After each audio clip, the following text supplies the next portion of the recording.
11 વર્ષ પૂર્ણ થતા દાહોદના સાંસદ જસવંતસિંહ ભાભોરે પૂર્વ મંત્રી રાજેશ પટેલની હાજરીમાં વિકાસ સુશાસન અને ગરીબ કલ્યાણ યોજના અંગે માહિતી આપી।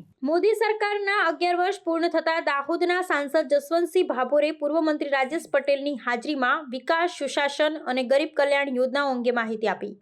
કેન્દ્રમાં નરેન્દ્ર મોદી સરકારના 11 વર્ષ પૂર્ણ થતા વિકસિત ભારતનો અમૃતકાળ સેવા સુશાસન ગરીબ કલ્યાણની વિવિધ યોજનાઓ ને અવિરત વિકાસ અંગેની માહિતી દાહોદ જિલ્લાના સાંસદ જસવંતસિંહ ભાભોર દ્વારા ગુજરાત પ્રદેશના પૂર્વ મંત્રી રાજેશ પટેલની ઉપસ્થિતિમાં આપવામાં આવી હતી। સંકલ્પથી સિદ્ધિના 11 વર્ષ પૂર્ણ થતા કેન્દ્રની ભારતીય જનતા પાર્ટીના નેતૃત્વ હેઠળ ભારતના યશસ્વી વડાપ્રધાન નરેન્દ્ર મોદી વિકસિત ભારતના દ્રઢ સંકલ્પને આગળ વધારી રહ્યા છે તેમજ સેવા સુશાસન ગરીબ કલ્યાણની યોજનાઓ અમલીકરણમાં મૂકી જન સુધી યોજનાઓનો વ્યાપ ને વિસ્તાર વધારી સાચા જનસેવક રૂપે લોકપ્રિય વડાપ્રધાન તરીકે ભારતના ગૌરવને વિશ્વ ફલક પર આરૂઢ કરી રહ્યા છે।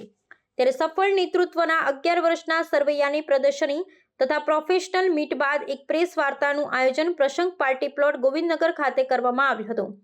આ પ્રસંગે એક પ્રદર્શનીનું આયોજન કરવામાં આવ્યું જ્યારે પ્રદર્શનીમાં કેન્દ્ર સરકારની 11 વર્ષમાં વિવિધ વિકાસલક્ષી યોજનાઓ જેવી કે 150.73 કરોડના ખર્ચે પ્રધાનમંત્રી ગ્રામ સડક યોજના, 20 કરોડના ખર્ચે દાહોદથી મધ્યપ્રદેશને જોડતો પુલ ટાંડા ભવાની, 42 કરોડના ખર્ચે Dahod Parel LC gate number 44 પર ઓવરબ્રિજ, 1200 કરોડના ખર્ચે કડાણાથી ખેતી માટે સિંચાઈનું પાણી આપવાની યોજના, 800 કરોડની ખર્ચે હાફેશ્વરથી પીવાના પાણીની યોજના, 52 કરોડના ખર્ચે દાહોદ શહેરમાં પાઇપલાઇનથી ઘરે ગેસ આપવાની યોજના, સંકલ્પથી સિદ્ધિ તરફમાં ઉજ્જવલા યોજના હેઠળ 10 કરોડથી વધુ રસોડા ધુમાડા મુક્ત થયા, ઉડાન યોજના અંતર્ગત 160થી વધુ એરપોર્ટ, 23 AIMMSના 1,92,496 મેડિકલ બેઠકો, 23 IITS, 21 IIMS તથા 1213 વિશ્વવિદ્યાલય। 11 વર્ષના પહેલાના સમયગાળામાં ગરીબો માટે કોઈ રાષ્ટ્રીય સ્વાસ્થ્ય સુરક્ષા ન હતી જ્યારે હાલમાં આયુષ્યમાન ભારત અંતર્ગત અત્યાર સુધીમાં 9 કરોડથી વધુ લોકોને મળી મફત સારવાર।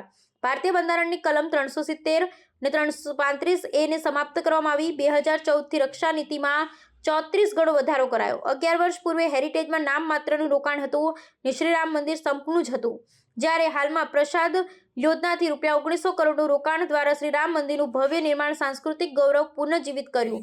111 જળમાર્ગને રાષ્ટ્રીય જળમાર્ગ જાહેર કરવામાં આવ્યા। આ તમામ યોજનાઓ અંગેની માહિતી આપતા કટઆઉટ પ્રદર્શનીમાં લગાવવામાં આવ્યા હતા જ્યારે પ્રોફેશનલ મીટમાં દાહોદ જિલ્લાના ડોક્ટર, વકીલ, CA, એન્જિનિયર, વેપારીઓ, ઉદ્યોગપતિઓ અને સમાજના પ્રતિષ્ઠિત આગેવાનો અને પ્રેસ મીટમાં મોટી સંખ્યામાં પત્રકારો ઉપસ્થિત રહ્યા હતા। પનોતા પુત્ર ભારત દેશનું ગૌરવ અને વિશ્વ નેતા નરેન્દ્રભાઈના 11 વર્ષના સુવર્ણકાળના આ સિદ્ધિઓને બિરદાવવા આપણે સૌ આજે એકત્રિત થયા છીએ દાહોદ મુકામે। ત્યારે આપ સૌ પત્રકારોનું સ્વાગત સાથે સન્માન છે। મિત્રો, વૈશ્વિક છબી બનાવી અને નરેન્દ્રભાઈ જે રીતે કામ કર્યું છે અને એમાં પણ આત્મનિર્ભર ભારતની કલ્પના મૂકી અને વિકસિત ભારતનો સંકલ્પ આપણને આપ્યો છે એને સાકાર કરવા માટે એક સુરક્ષિત ભારત, સક્ષમ ભારત એ ન્યાય સાથે આગળ વધી રહ્યા છે। તાજેતરનો દાખલો લઈએ તો ઓપરેશન સિંદૂરમાં એમણે સમગ્ર વિશ્વને બતાવ્યું કે ભારત શું કરી શકે છે, કેવી રીતે કરી શકે છે। આવું એક મેઘાવી નેતૃત્વ આપણા દેશને આપણું સાંપડ્યું છે ત્યારે આપણા બાળકોનું પણ ભવિષ્ય ઉજ્જવળ દેખાય છે। ત્યારે આપ સૌને આ વાત જન જન સુધી પહોંચાડવા માટે અમારી આપ સૌને વિનંતી છે। સંકલ્પની સિદ્ધિ સેવા સુશાસન અને માનનીય મોદી સાહેબના 11 વર્ષ પૂર્ણ થવાના અવસરે આજે આપણી બધાની વચ્ચે ઉપસ્થિત સંજયભાઈ પટેલજી, જિલ્લા ભારતીય જનતા પાર્ટીના આપણા પ્રમુખ શ્રી સ્નેહલભાઈ અને કનૈયાભાઈ કિશોરીજી, આપણા MLA શ્રી અને ગોપીભાઈ અને પ્રેસના મિત્રોનું સ્વાગત સન્માન છે। દાહોદના આંગણે આજે આપ સૌ ઉપસ્થિત છો ત્યારે માનનીય મોદી સાહેબે છેલ્લા 11 વર્ષની અંદર દેશના યુવાનો, કિસાનો, મહિલાઓના વિકાસ માટે લગાતાર પ્રશંસનીય કામગીરી કરી છે।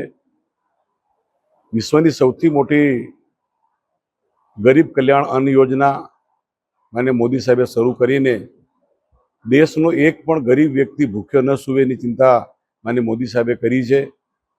કિસાન સન્માન નિધિ હેઠળ 11 કરોડ કિસાનોને દર વર્ષે 6000 રૂપિયા આપવાનું કામ સાહેબે કર્યું છે। પૂરા દેશના આર્થિક ગરીબ પરિવારો સૌને આયુષ્માન ભારત કાર્ડ, યોજના અંતર્ગત માનનીય મોદી સાહેબ મદદ કરી રહ્યા છે. દેશના નેશનલ હાઈવે હોય, એરપોર્ટ હોય, કૃષિ, ઉદ્યોગ, વેપાર, શિક્ષણ, અનેક ક્ષેત્રે માનનીય મોદી સાહેબે 11 વર્ષની અંદર ખૂબ પ્રશંસનીય કામગીરી કરી છે. આજના પ્રસંગે ફરીથી આપ સૌનો આભાર. Thank you. ધન્યવાદ.